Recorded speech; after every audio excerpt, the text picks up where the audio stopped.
Operation చేసి చనిపోయిన వాళ్ళు ఉన్నారు.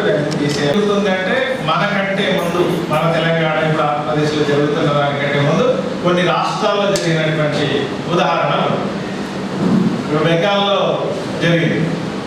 బెంగాల్లో జరిగినటువంటి దాంట్లో ఎంతమంది లేకుండా చేశారంటే 90 ఏదో 1,00,000 2 లక్షలు ఇప్పుడు వలసలు వస్తుంటారు. ఇప్పుడు నిజామాబాద్కు వాళ్ళ నుంచి ఈ టౌన్ వలసలు వస్తాయి. వలసలు వచ్చిన వాళ్ళు కొద్ది రోజులు ఇక్కడ ఉంటారు, మళ్ళీ పోతారు. ఇట్లా చూస్తే మనకు ఎంత శాతం అయిందని మొన్న మన ఎన్నికల అధికారి సుదర్శన్ రెడ్డి గారు ప్రకటించి 9. ఎందుకని జరగదు? అక్కడ కొంచెం కష్టంగా కూడా ఉండదు. ఇక్కడ బిల్డింగ్లో ఫస్ట్ ఫ్లోర్లో బియ్యాల్లో వచ్చి కింద కూర్చున్నారు ఒక మహిళ. 4 ఫ్లోర్లు ఎక్కడ లిఫ్ట్ లేదు. చాలా రోజులు ఇప్పుడు నెల రోజులలోనే ఏమన్నా ఇప్పుడు మన దగ్గర గొప్పలు మునిగేది ఏమన్నా అంతేగా నెల రోజులలోనే మొత్తం పూర్తి కావాలి అని. నెల రోజుల్లోనే ఎందుకు పూర్తి చేయాలి? ఈ నెలలో ఏమన్నా జనరల్గా మనం ముహూర్తాలు పెడతాం కదా, వెళ్ళి ముహూర్తం ఆషాఢ మాసం స్టార్ట్ అయింది కదా, నా మోడల్ వచ్చింది ఇక స్టార్ట్ చేయడానికి లేదా ఉన్నారా లేదా లేకపోతే ఎటుపోయిందో చనిపోయిన తీసేయడానికి ఎవరు వ్యతిరేకం? వారసత్వం కూడా వదిలేసి అమెరికాకో ఇంగ్లాండ్కో లేదా ఎక్కడికో పోయి సెటిల్ అయింది అనుకోండి, వాళ్ళ ఓటు తీసేస్తే మాకేం అభ్యంతరం లేదు. వాళ్ళు తీసేయడానికి ఎవరు వ్యతిరేకం? లేనటువంటి వాళ్ళని తీసేస్తే మా ఎవరికి ఆబ్జెక్షన్ అని చెప్పండి, లేదు. కానీ ఎవరు ఇబ్బంది పడుతున్నారనంటే కాస్త ఇప్పుడు మనం చదువుకున్న వాళ్ళం ఇప్పుడు బియ్యాలలోనో కాకపోతే ఇంకెవరినో పై వాళ్ళనో పట్టించుకొని చేస్తాం. ఎవరు నష్టపోతారు? అసలు ఓటే లేకుండా పోయేటువంటిది చాలా మంది పేదలు, వలస కూలీలు, అక్షర జ్ఞానం లేనటువంటి వాళ్ళు. దానికి ఎన్ని ఇబ్బందులు ఉన్నాయి ఇప్పుడు పెట్టడానికి? నిజంగా మనం అడిగేది ఏంటంటే 2002 ఓటర్ల లిస్టు నమోదు చేస్తున్నారు, అది పెట్టారు. ఇప్పుడు ప్రజెంట్ ఓటర్ లిస్ట్ కూడా మీ దగ్గర మీరు కూర్చొని టిక్ కొట్టుకొని జనరల్గా ఏం చేస్తారు? కూర్చొని టిక్ కొట్టుకొని లేని వాళ్ళు ఎవరు చనిపోయిన వాళ్ళే తీసేసి కొత్త వాళ్ళు ఎవరైనా ఉంటే అక్కడే నమోదు చేసుకొని, ఇప్పుడు టీచర్లే కదా అందరు ఎక్కువ మంది వచ్చేది, అక్కడ కూర్చొని నమోదు చేసుకుంటే అయిపోతుంది. ఇంత రాద్దాంతం ఇప్పుడు ఏముంది? సింపుల్ కదా. నువ్వు బియ్యాలు పెట్టుకొని అక్కడ వెళ్ళి కూర్చొని మాట్లాడుకొని ఉన్నోళ్ళని టిక్ కొట్టుకొని లేని వాళ్ళని రౌండప్ చేసేసుకొని కొత్త వాళ్ళని పారాలు తీసేసుకుంటే అసలు ఏమి ఇంత చర్చ, ఇంత ఖర్చు, ఇంత ఆన్లైన్లో దాన్ని నమోదు చేసుకొని ఇంత అసలు ఆవేదన, బాధ. పెళ్ళైన పిల్లలు ఉన్నారు, వేరే ఊరికి వెళ్ళాడు.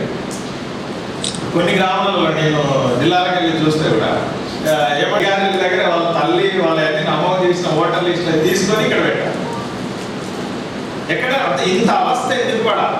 మనం ఓటర్లు ఇప్పుడు సార్ చెప్పిన రుజువు చేస్తారు ప్రతిసారి మేము ఈ దేశ పౌరులమే, మాకు ఓటాకు ఉండాలి, ఉంది, మాకు ఇది ఉంది అని ఇంత అవస్థ పడాల్సినటువంటి పరిస్థితిని ఎందుకు తెచ్చుకోవాలనేటువంటిది మనం అంటే ఏ ప్రయోజనం దీని వెనకాల లేకపోతే ఇంత ప్రజలు ఎందుకు ఇబ్బంది పెట్టారు?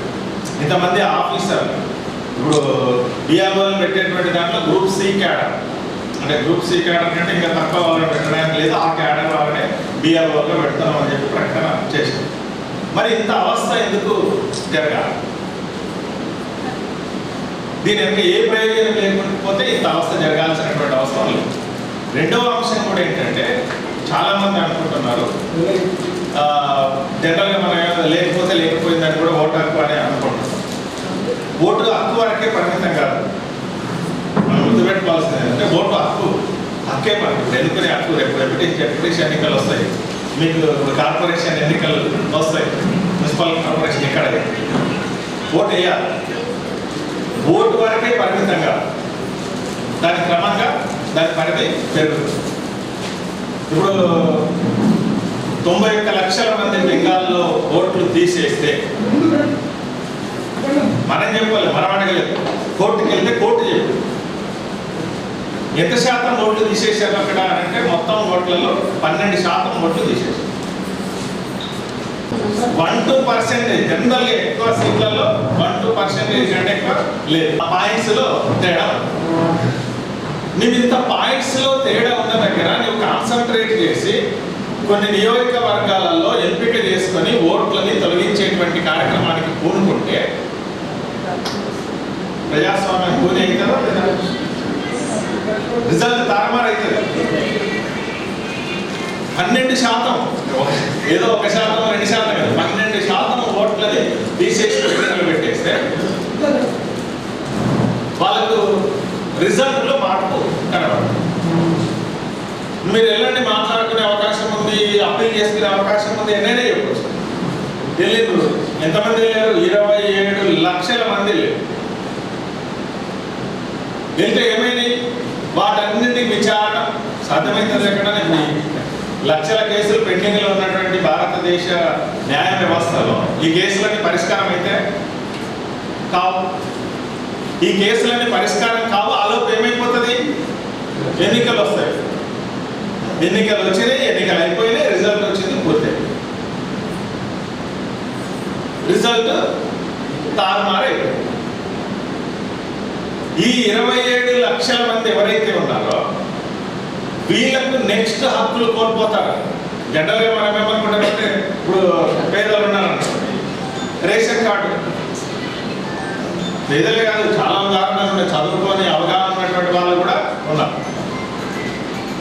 ఇప్పుడు ఈయన రేషన్ కార్డు కోసం, అరే నీకు ఓటాకే లేదు, నీకు రేషన్ కార్డు ఎట్లా ఆపేశారు? రేషన్ బీహార్లో రేషన్ కార్డులు తగ్గించేశారు. అంటే ఈ దీంట్లో ఎవరైతే ఓట్లు కోల్పోయినటువంటి వాళ్ళు ఉన్నారో వాళ్ళ రేషన్ కార్డు ఓటు పోయింది. ఆయన ఓటు పోయిన తర్వాత వాళ్ళ అమ్మాయి విదేశాల్లో ఉంది, పెళ్లి.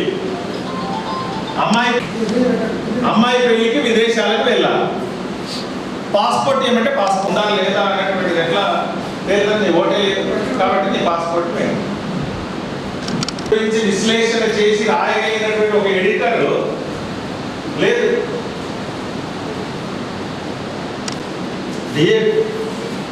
ఎంత మానసికమైనటువంటి వేదన అంటే, ఇండియాలో ఉన్న మన సెంటిమెంట్స్ ఇంకా బలంగా ఉన్నాయి. మనకు బిడ్డ పెళ్లికి పోలేకపోతున్నానంటే అంటే తన తప్పు ఏమి లేకుండా కొన్ని సందర్భాల్లో మిస్ అవ్వచ్చు, ఏవో కొన్ని యాక్సిడెంట్లు కావచ్చు, లేదా ఫ్లైట్ మిస్ కావచ్చు, ట్రాఫిక్ వల్ల, దాంట్లో కూడా మన అరే ప్రభుత్వం చేసిన అంటే పాలకులు చేసినటువంటి తప్పుకు ఈయన శిక్ష అనుభవించాలి.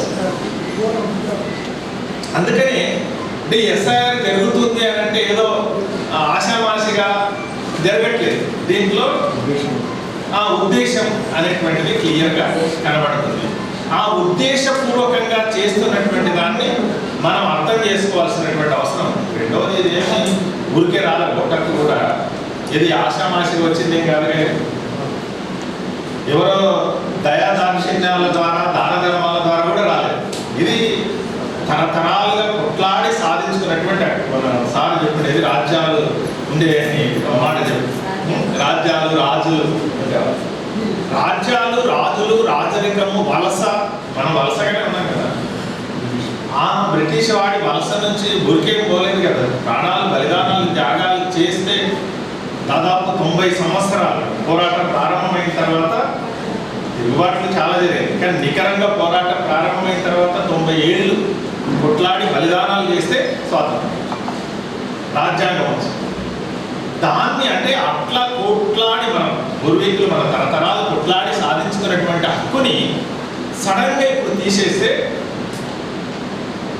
అతలకుతలమైపోతుంది. నేను చెప్పింది ఇప్పుడు ఒక ఎడిటర్ చదువుకున్నాను. ఇప్పుడు చదువురాని వాళ్ళు, అవగాహన లేనటువంటి వాళ్ళు, పేదలు, పొట్టకూటి కోసమే వలసలు వెళ్తున్నటువంటి వాళ్ళు అదే రాష్ట్రంలో, ఇప్పుడు ఇదే రాష్ట్రం కూడా కావచ్చు, గ్రామాన్ని వదిలేసి ఇక్కడికి వచ్చేసారు. ఇక్కడ ఏం స్థిరం కాలేదు, అక్కడ ఓటు పోయింది, ఇక్కడ లేదు అక్కడ లేదు. ఓటు అంటే ఓటు గురించి ఇప్పుడు వీళ్ళు వలసలు ఇట్లా పెద్దగా ఓటు ఉందా లేదా, ఓటు దీన్ని నెక్స్ట్ దాని మీద పడుతుంది. ఇప్పుడు పాస్పోర్ట్ కాదు, నీకు రేషన్ కార్డు రాదా నిజంగానే. ఇప్పుడు మనం నేను చెప్తేమంటే అరే మనకు వస్తుంది, నిజంగానే అంత దాకా వస్తుందా? వచ్చింది కదా, మన బెంగాల్లో వచ్చింది, బీహార్లో వచ్చింది, మనకంటే ముందు జరిగినటువంటి చోట వచ్చింది కదా. మరి మనకంటే ముందు జరిగినటువంటి చోట వచ్చినటువంటి ప్రభావం మన మీద పడదా? ఇప్పుడు జరుగుతున్న తీరుని చూడండి. ఇప్పుడు ఆగస్టు 3వ తేదీ నాటికైనా పోతే, ఇప్పుడు పొడిగించారు 24వ తేదీ వరకు ఉన్నటువంటి దాన్ని ఆగస్టు 3వ తేదీ వరకు పొడిగించారు. ఆగస్టు 3వ తేదీ వరకైనా పూర్తయితే కాదు. ఇప్పుడు ఎన్నికల అధికారం ఏం కాదో మీరు పెట్టుకోవచ్చు, ఆన్లైన్లో పెట్టుకోవచ్చు, మీరు ఎక్కడి నుంచి అయినా పెట్టుకోవచ్చు అని అంటున్నారు. మరి ఇంత నిరక్షరాస్యులు ఉన్నటువంటి వలసలు ఉన్నటువంటి ఈ రాష్ట్రంలో అది సాధ్యమవుతుంది. ఈ వలసలు ఉన్నటువంటి తరుణంలో చేరుకునేటువంటి అవకాశం కనబడుతుంది. మరి దీంట్లో ఏముంది, మరి ఇక్కడేముంది, అంత అంతర్లీనంగా ఏమైనా ఉందా? మళ్ళీ బెంగాల్ ఎగ్జాంపులే మనకు కనబడుతుంది. 107 నియోజకవర్గాలలో 102 నియోజకవర్గాలు ఎక్కడ 10,000, 15,000, 20,000, 30,000 ఓట్లు ఒక్కొక్క నియోజకవర్గాల్లో ఓట్లు తగ్గిస్తే రిజల్ట్ కనబడాలి. మరి ఇక్కడ కూడా అదే రకమైనటువంటి ఇంకో మాట కూడా అడుగుతారు చాలా మంది, ఎన్నికలు చేస్తారు అని. ఇది ఎంత ఎలక్షన్ కమిషన్ కంట్రోల్లోకి వెళ్ళిపోతారు వీళ్ళందరూ. ఎలక్షన్ కమిషన్ డైరెక్షన్ మేరకే నడుస్తారు. కాబట్టి ఎలక్షన్ కమిషన్ డైరెక్షన్ మేరకు ఎప్పుడైతే నడుపుతుంటారో నడిపేటప్పుడు ఖచ్చితంగా వాళ్ళు ఏదైతే చెప్తారో దాని ప్రకారం అమలు చేస్తారు. అంటే మీరు చాలామంది ఆఫీసులు ఎట్లా నడుస్తాయి అనేటువంటి మీకు అవగాహన ఉన్నటువంటి దానికి అనుగుణంగా నడుపుతారు. కాబట్టి ఏ నియోజకవర్గంలో ఏ ప్రాంతాల్లో ఎన్ని ఓట్లు తగ్గించాలి. ఇప్పుడు మీకు అందరికీ గుర్తుంటే మనది నియోజకవర్గాల పునర్విభజన 2009 కంటే ముందు జరిగింది. కొన్ని నియోజకవర్గాల రిజర్వేషన్లు మారినాయి. కొన్ని ప్రతిపక్ష పార్టీల మండలాలు మార్చారు. మండలాలు మారిస్తే ఏమైపోయినాయి, కొంతమంది తారుమారు అయిపోయారు. ఈడ కదా మనకు రిజల్ట్ తెలుసు. అంత మార్పు ఉంటుందా అంటే చూడడానికి ఏముంది, ప్రజలే కదా ఓట్లు వేసేదా. కాబట్టి అంత మార్పు చేసే దానికోసం దీంట్లో ఉంది. దాని వరకే పరిమితం కాదు, ఓటు వరకే పరిమితం కాదు, మొత్తం ఎవరు నడపాలి అనేటువంటి దాన్ని కూడా నిర్ణయించేటువంటి దాంట్లో ఈ ఎస్ఐఆర్లో ఉంది. అందుకని మనము దీన్ని అవగాహన చేసుకోకుండా చాలా మంది ఏదేదో సాధారణంగా జరిగిపోతున్నట్లు మాట్లాడితే కనుక ఖచ్చితంగా మనము దీన్ని అనుభవించాల్సి వస్తుంది భవిష్యత్తులో. ఇప్పుడు చాలా మంది ఇప్పుడు రేషన్ కార్డు రాదు ఒకటే కాదు, రేపు పౌరసత్వం ప్రశ్న కూడా వస్తుంది. పౌరుడా కదా, ఇప్పుడు ఒక ఎడిటర్కే వచ్చినప్పుడు ఈ దేశంలో ఉండి ఈ నిరూపించుకోవాలి, ఎవరు మా తాతలు ఎవరు, తండ్రులు ఎవరు, ఎక్కడున్నారు, ఏంటి అనేటువంటి నిరూపించుకొని మీ పౌరులని అని చెప్పి ఏమంటారు, 2వ తరగతి పౌరులుగా అంటారు కదా. అంతకంటే మీ పౌరసత్వమే లేదు, 2వ తరగతి ఇక తరగతే లేదు. అంటే పౌరులుగానే లేకుండా పోయేటువంటి ప్రమాదం మనకు కనబడుతుంది. అందుకని జనరల్గా మనందరికీ తెలుసు ఎట్లా ఉండే కోర్టుల యొక్క జోక్యము, తర్వాత రాజ్యాంగ వ్యవస్థలు అవి స్వతంత్రంగా వ్యవహరించారు. ఎలక్షన్ కమిషన్ అనేటువంటిది కూడా స్వతంత్రంగా వ్యవహరించారు. ఇప్పుడు స్వతంత్రంగా వ్యవహరిస్తుందా? స్వతంత్రంగా వ్యవహరించారు. అంటే ఏ రాజకీయ గతంలో సెషన్ వచ్చినప్పుడు కొంచెం మనకందరికీ అనిపించింది, వాళ్ళ ఇంటికి చేయాలన్నా, ఒక పోస్టర్ వేయాలన్నా, ఎవరింటి దగ్గర పోస్టర్ వేయాలన్నా అది ఇంకా కొంచెం ఇంపాక్ట్ ఉంది అప్పటి నుంచి. అసలు ఇంత ఉంటుందా అని అనిపించింది వాళ్ళకి. అప్పుడు చిన్న పిల్లలకు కూడా తెచ్చిపోయి సెషన్ అంటే ఎవరి అధికారంలో ఉండాలనేటువంటిది కాకుండా స్వతంత్రంగా వ్యవహరించగలిగినటువంటి వ్యవస్థ. కానీ ఇప్పుడు ఒక్కొక్క వ్యవస్థ అది ఏమంటారు మౌల్డ్ అయితే వస్తుంది. ఒక్కొక్క వ్యవస్థ లొంగిపోతుంది, వంగిపోతుంది, నిర్వీర్యం అవుతుంది. అసలు దానికి ఒక ఏమంటారు వెన్నెముక ఉందా? స్వతంత్రంగా నిలబడగలిగినటువంటి పరిస్థితిలో ఉందా లేదా అనేటువంటి స్థితికి ఇప్పుడు వచ్చింది.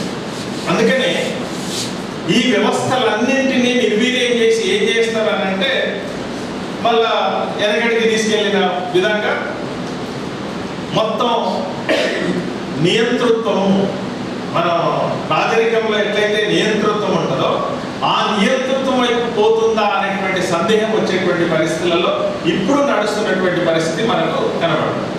దాంట్లో అనేక సంస్థలు ఒకటేగా ఎలక్షన్ కమిషన్ గురించి ఇప్పుడు మాట్లాడాలి, కానీ అనేక సంస్థలు అదే రకమైనటువంటి పరిస్థితులలో పోతున్నాయి. ఇప్పుడు సిబిఐ ఉందనుకోండి, ఎవరింటికి పోతుంది? ఎవరింటికి అవసరమైతే వాళ్ళింటికే పోతుంది. ఇన్కమ్ ట్యాక్స్ ఎవరి దగ్గరికి అయితే వెళ్ళాలో వాళ్ళ దగ్గరికే పోతుంది. మళ్ళీ కొద్ది రోజుల్లోనే కంటిన్యూ చివరిదాకా పోతుందా? చివరిదాకా పోవట్లేదు. వెంటనే రాజకీయంగా మార్పు వచ్చేటప్పటికి వస్తుంది. బ్రహ్మాండంగా ఏమంటున్నారు ఈ మధ్యలో మీడియా వాళ్ళు పెట్టారు వాషింగ్ మిషన్. ఏమైందంటే ఇంత వరకు ఉన్నటువంటి CBI, income tax, ED, enforcement directorate, ఏది విదేశాల లావాదేవీలకు సంబంధించిన ఇవన్నీ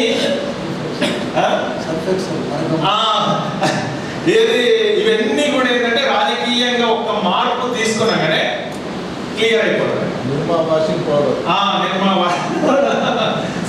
సర్ఫ్ ఎక్సెల్, నిర్మా వాషింగ్ పౌడర్ లాగా రాజకీయమైనటువంటి మార్పు తీసుకున్న వెంటనే ఆయన మీద ఈడీ పోదు, సిబిఐ పోదు, ఇన్కమ్ ట్యాక్స్ పోదు.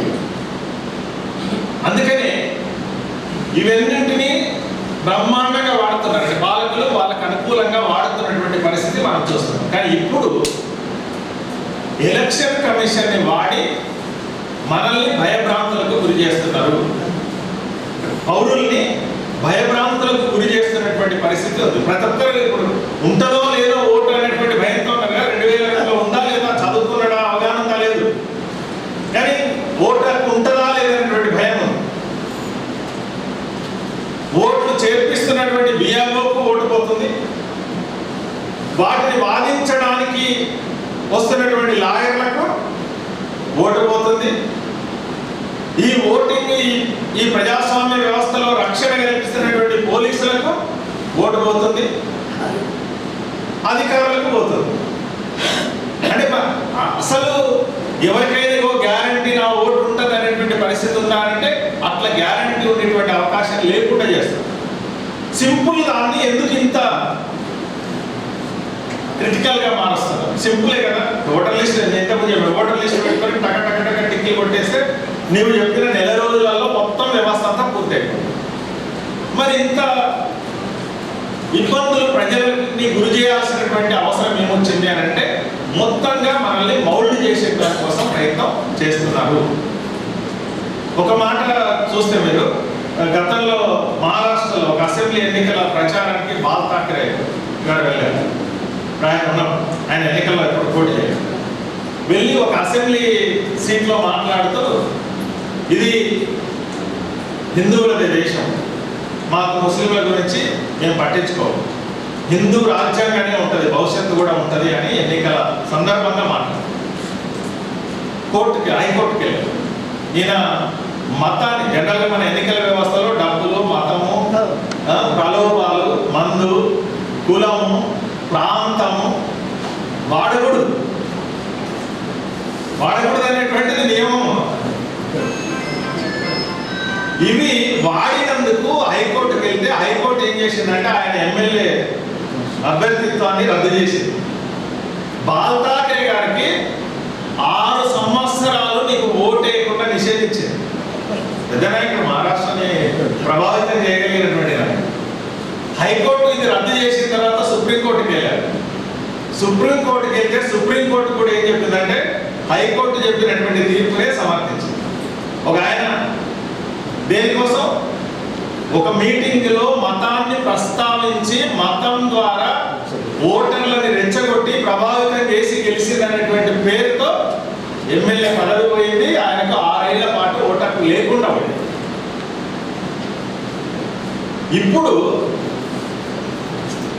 ఇప్పుడు ఆ పరిస్థితి ఉందా? ఇప్పుడు ఆ పరిస్థితి లేదు. ఇప్పుడు జనరల్గా మాట్లాడితే ఏం మాట్లాడుతున్నాం? స్వదేశీ గురించి మాట్లాడుతున్నాం కదా. కానీ ఎవరికి అమ్ముతున్నాం ఇప్పుడు? విదేశీలకు, విదేశీ బడా పెట్టుబడిదారులకు అమ్మే దానికోసం ప్రయత్నం చేస్తున్నాం. అంటే మనం గుర్తుపెట్టుకోవాల్సింది ఏంటంటే ఎందుకు ఒక చిన్న వస్తువు ఇతర దేశాల నుంచి మన దేశంలోకి రావడానికి అనుమతులు తీసుకొని రావాల్సినటువంటిది ఇప్పుడు ఏం చేశారు? ఫ్రీ, ఏవైనా రావచ్చు అనేటువంటి దానికి అడ్డుపడుతున్నారు. ఇప్పుడు ఆ అడ్డంకి కూడా లేకుండా ఉండాలంటే కార్పొరేట్ల యొక్క సపోర్ట్తో ఇప్పుడు వ్యవహారం నడుస్తుంది. స్వేచ్ఛా విపణి గురించి కూడా సార్ యాక్చువల్గా ఇప్పుడు అమెరికా వాడు వీళ్ళందరూ ఏమన్నా WTO అప్పుడు మీరు అందరూ విన్నారు ఏమన్నాడు వాడు? ఎవ్వరు వస్తువులు ఎక్కడికైనా వెళ్ళి అమ్ముకోవచ్చు అని అన్నాడు.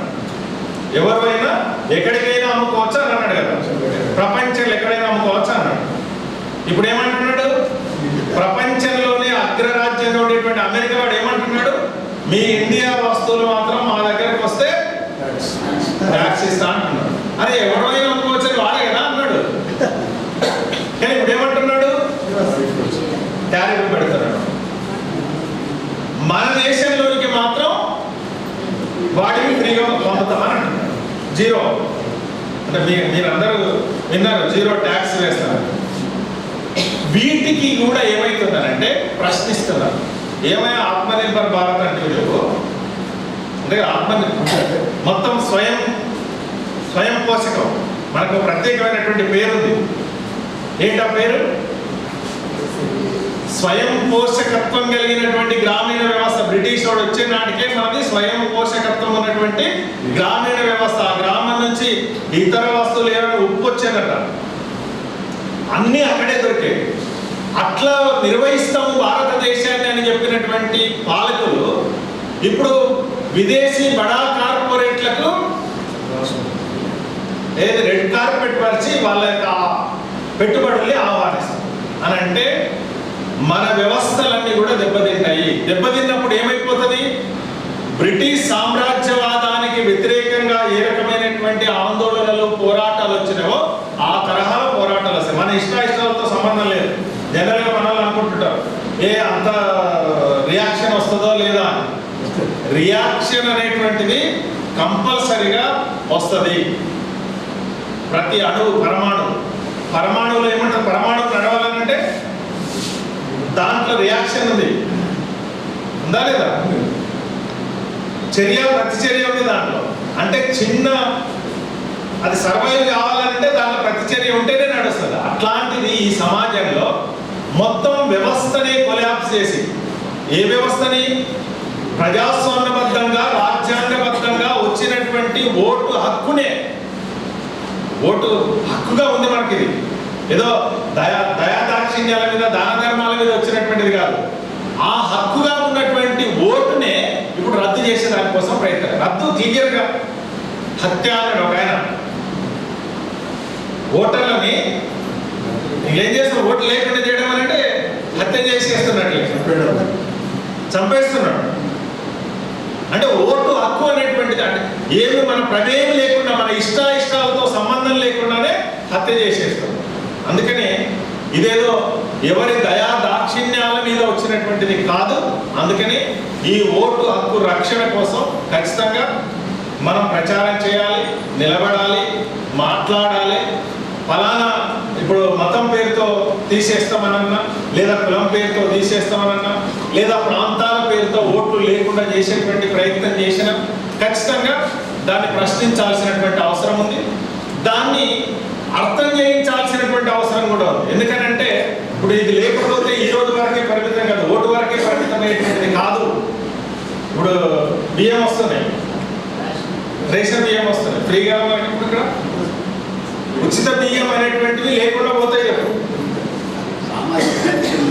సామాజిక పెన్షన్లు ఉన్నాయి, ఆసరా పెన్షన్లు ఉన్నాయి. ఇప్పుడు నీకు దీనికి అన్నిటికీ ఆధారం. ఇప్పుడు ఎన్ని రోజులు ఆధార్ కార్డు అని అంటే ఆధార్ కార్డు తెలియదు మనకి మొన్నటిదాకా.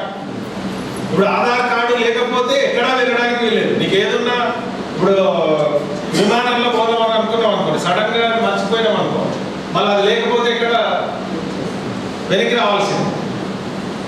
అంత ఆధారమైంది ఇప్పుడు ఆధార్. ఇప్పుడు ఓటు కూడా ప్రతిదానికి లింకుగానే మాట్లాడతాను. అంటే నేను అందుకే ఉదాహరణ చెప్పి, ఒక ఎడిటర్ని నువ్వు పాస్పోర్ట్ నుంచి ఆపగలిగినప్పుడు ఇంకా మిగిలినటువంటి వాళ్ళని ఏ రకంగా చేయగలుగుతావు? ఇప్పుడు టైం అనేటువంటి మన డిమాండ్ ఏంటంటే టైం అనేటువంటిది 4 రోజులు 10 రోజులు పెరిగించడం కాదు. ఇప్పుడు నేను మొన్న మహారాష్ట్రకి వెళ్ళాను. మహారాష్ట్ర మీకు అందరికీ తెలిసి నిజామాబాద్ నుంచి ఎక్కువ మంది మహారాష్ట్ర, దుబాయ్ ఎక్కువ మంది వెళ్ళేవాళ్ళు. అక్కడ చూస్తే మహారాష్ట్రలో చూస్తే అక్కడ స్లమ్లలో మన వాళ్ళే ఉన్నారు. మన ఏరియాలో మొత్తం తెలుగు వాళ్ళు ఉండేటువంటి ప్రాంతీయ దాదర్, ములాండ్ మొత్తం మన వాళ్ళు ఉన్నారు. మరి ఇప్పుడు అక్కడికి వెళ్ళి వలసలు ఉన్నారు. ఇప్పుడు ఇక్కడ అక్కడ ఉండదు వాడి కోర్టు, ఇక్కడ ఉండదు. అంటే ఈ దేశ పౌరుడే. నెక్స్ట్ ఏమొస్తుంది? నెక్స్ట్ టైంలో వచ్చేటువంటిది పౌరసత్వము అనేటువంటి దాన్ని కూడా దెబ్బతినేటువంటి అవకాశం ఉంటుంది. అందుకని మనము అర్థం చేయించాల్సినటువంటి దాంట్లో ఖచ్చితంగా అందరికీ అవగాహన కల్పించడం, మనం అర్థం చేసి ముందు మనకు అర్థం కావాలి, మనం అర్థం చేసుకొని మనకు అందుబాటులో ఉండేటువంటి ప్రజానీకానికి అందరికీ కూడా అర్థం చేయించేటువంటి ప్రయత్నం చేయాలి. చివరిగా ఒక మాట ఏంటంటే, ఇది ఎవరి దయాదాక్షిణ్యాల మీద రాలేదు, మన పోరాట ఫలితంగా వచ్చింది, రాజ్యాంగబద్ధంగా వచ్చింది.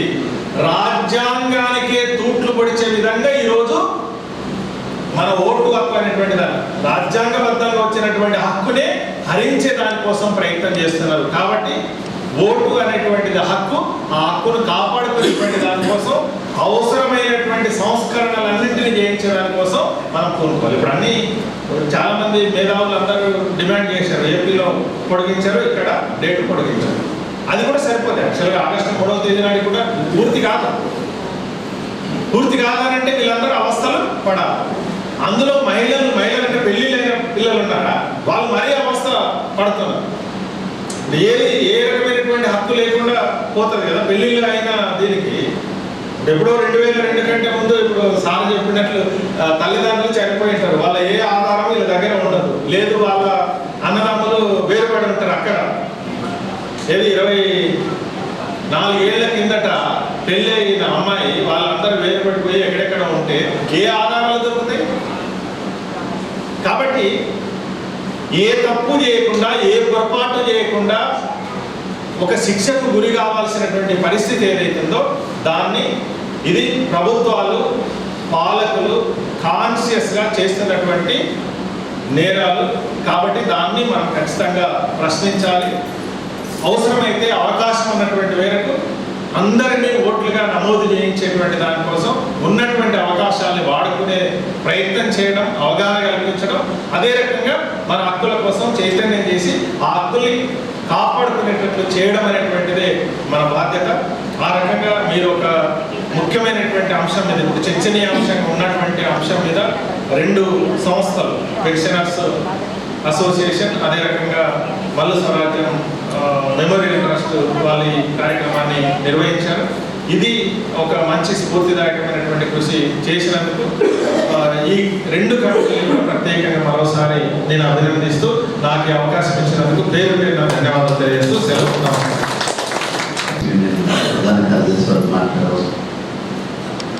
అందరికీ కూడా అభినందన తెలియజేస్తూ నేను మాట్లాడేది ఏం లేదు, సార్ అన్నీ చెప్పేశారు. అయితే ఒక చిన్న విషయం చెప్తాను. ఇంతకుముందు మాకు మేము సెంట్రల్ గవర్నమెంట్లో ఉద్యోగం చేస్తున్నటువంటి వ్యక్తులకు కానీ, సెంట్రల్ కూడా రిటైర్ అయిన పెన్షనర్లకు కానీ సెంట్రల్ గవర్నమెంట్ హెల్త్ స్కీమ్ అంటే CGHS, central government health scheme అనేది ఉండేది. ఆ కార్డు తీసుకోవడానికి అయితే డిపార్ట్మెంట్ ID, ఆ pensioner ID, pensioner PPO book, Aadhaar card ఇవి ఉంటే సరిపోయేది. నేను అట్లా మా నిజామాబాద్లో రిటైర్ అయిన వాళ్ళకి దాదాపు 200 మందికి చేయించి హైదరాబాద్ తీసుకెళ్ళి ఆ కార్డు ఇప్పించాను.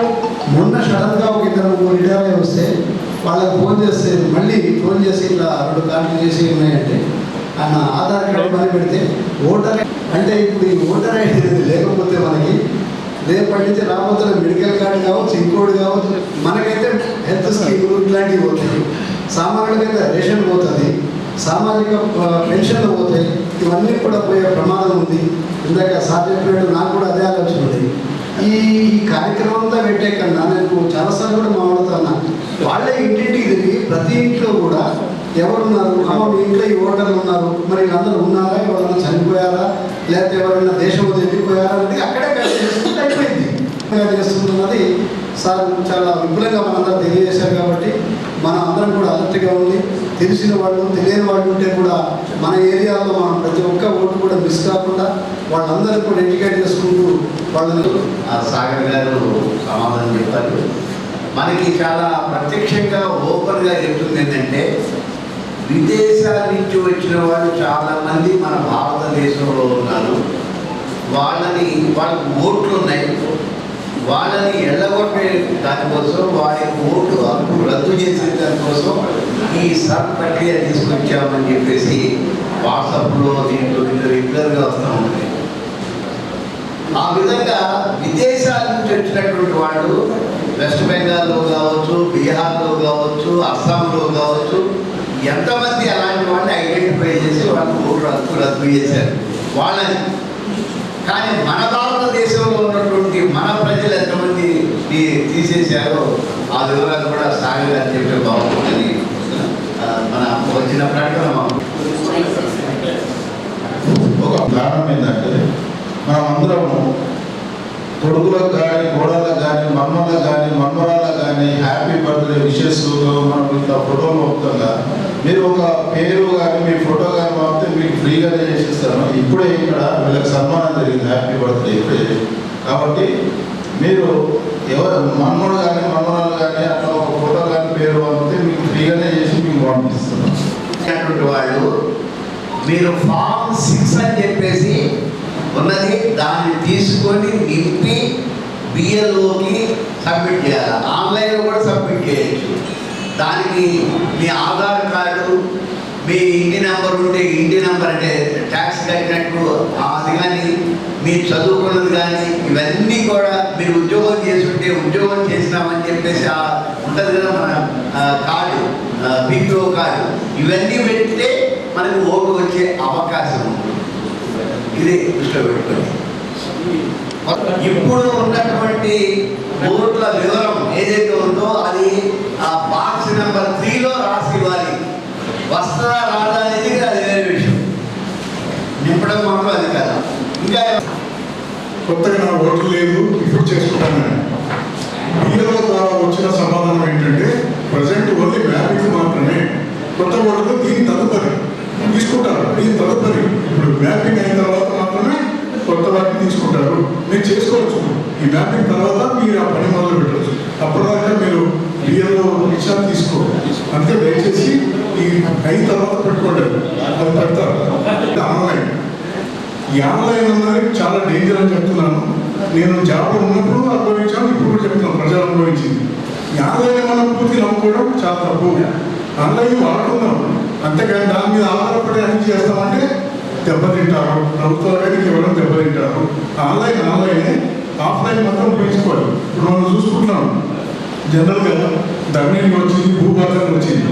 ఎంత ఘోరం జరుగుతుందో మీకు తెలుసో లేదు.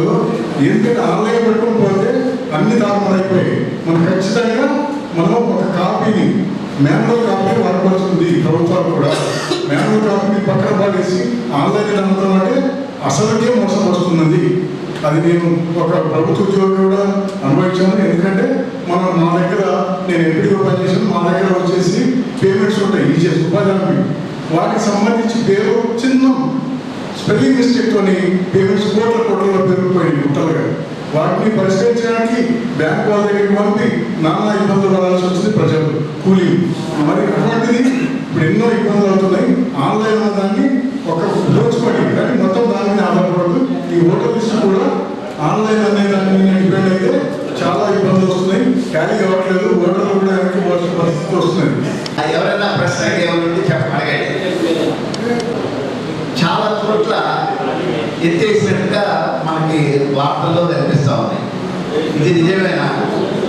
ఈ విషయం కూడా సాగర్ గారు చెప్తే బాగుంది. ముర్షిదాబాద్ జిల్లా తర్వాత 24 పరగణాలు అక్కడ జరిగిన అనుభవం. బెంగాల్ అక్కడ కేంద్రీకృతమై ఉంటారు మైనారిటీ, అంటే ఒక నియోజకవర్గం. నియోజకవర్గాల పునర్విధి దగ్గరికే రాకుండా, అంటే ఓటింగ్లోనే లేకుండా ఆపాలి. ఇది ఒకటి. ఇప్పుడు మొన్న ఏపీకి సంబంధించినటువంటి ఎలక్షన్ వచ్చింది. ఎలక్షన్ కమిషనర్గా చేసినటువంటి ఆయన, రిటైర్డ్ ఆయన చెప్పినటువంటి లేఖ, రాత్రి 11:48 నుంచి 2 గంటల వరకు, రాత్రి 2 గంటల వరకు పోలింగ్ అయింది. 4.16% మొత్తం ఓట్లలో ఏపీలో నమోదైనటువంటివి రాత్రి పూట నమోదు. ఇవి ఒక ఈవీఎం 4 సెకండ్లు పైన తీసుకుంటాం. మన ఓటింగ్ ఇంకో ఓట్ అయిపోయి ఇంకో ఓటు 2 సెకండ్ల లోపు వచ్చినట్లు,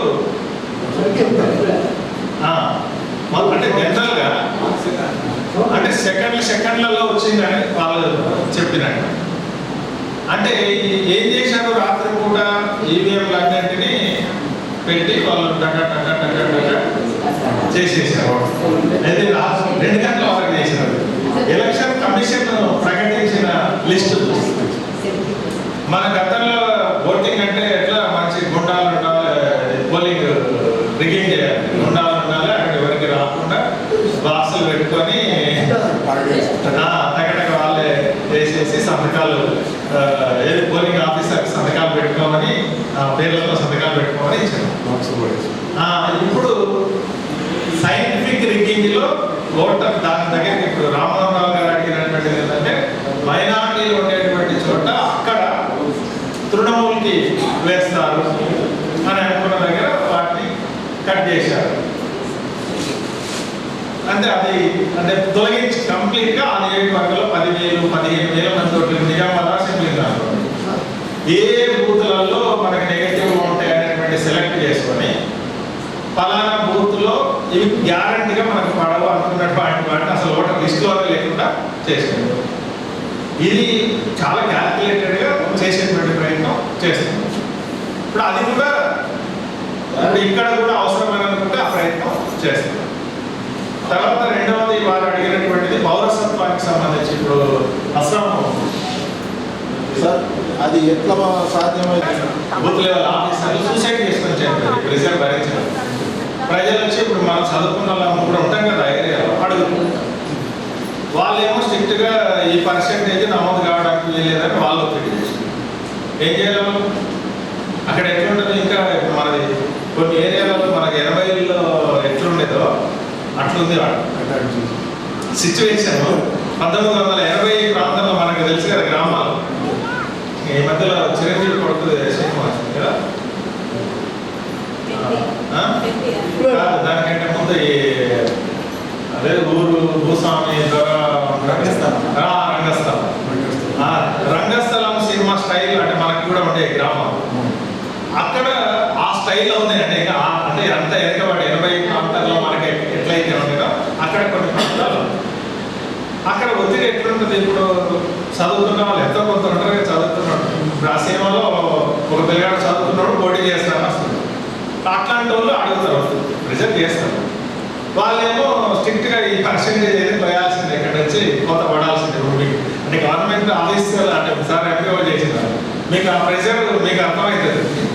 ఎమ్మెల్యే ఒత్తిడి ఎట్లా ఉంటుంది ప్రభుత్వం నుంచి, అట్లా ప్రెజర్ చేసి తీసేసినటువంటి ఓటు అంటే కాన్షియస్. లేకపోతే 91 లక్షల ఓట్లు పోవడం అని అంటే చిన్న ఓటింగ్ కదా. అంటే క్యాల్కులేటెడ్గా అంటే ఏమంటారు విలువ సిగ్గు అట్లాంటివి అన్నీ వదిలేశాడు. బహిరంగ ఇంకా వాడు మనం అంటుంటాం కదా అప్పుడప్పుడు గ్రామాల్లో వాడు ఉమ్మించిన వాడు అట్లేమో నాకే నేనేది ఒకటి మాత్రం అంటే పవర్ ఎట్లా మన ఏంటి